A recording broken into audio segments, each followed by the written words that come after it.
talk about bubble sort. Okay, so what is bubble sort? So basically, bubble sort is a sorting algorithm that iterates through a list, swipes out the adjacent items until it's completely sorted. Okay, so let's get into some coding. Now we're going to be using a function, and in that function we're going to take a parameter of an array. Okay, so what we need to do here is we need to get the list of the array. We need to loop in the inner loop, and we need to also have a outer loop. And then from those two loops, we're going to compare if one item is greater than the other. And if it's not, we have to swap those two. All right. That's basically all that goes into a bubble sort. So let's get into it. Now we're going to need a length of the array. So let's use n. Okay, so we need the array length. Okay, so this gets the entire length of the array. Now we need to loop. Okay, so for, and we're gonna use I, set it to 0, and it has to be less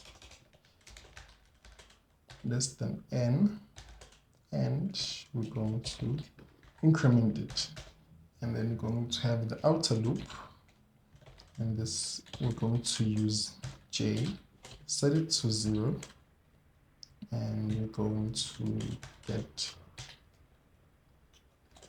less than n minus I minus 1, and we're going to iterate j, okay, small letter j. Right, now that we have the loops going, we're going to compare, see if the one is greater than the other one. If it's not, then we keep it the same. If it is greater than the other one, we need to swap it. Okay, so how do we do that? We're going to use a if statement. So if let's say the current element, which is j, so if current element is greater than the one after, which is array j plus 1, we need to swap it. Okay, so this is where we swap elements. All right, so we need a temporary placeholder. This is going to hold the current value, and now we're going to swap. So we're going to take the current value and set it for the next value. So we want to increment the current value, and then we're going to take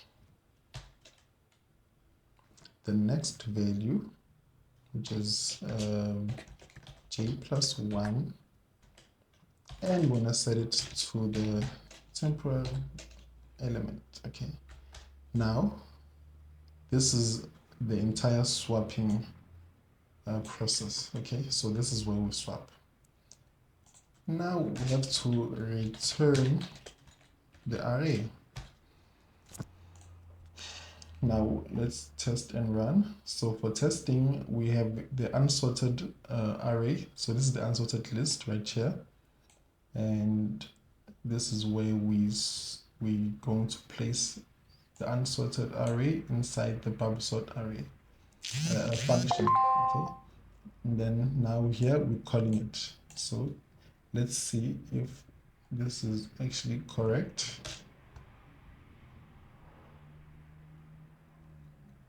Oh, should first, oh, there we go. So that's how we implement a bubble sort.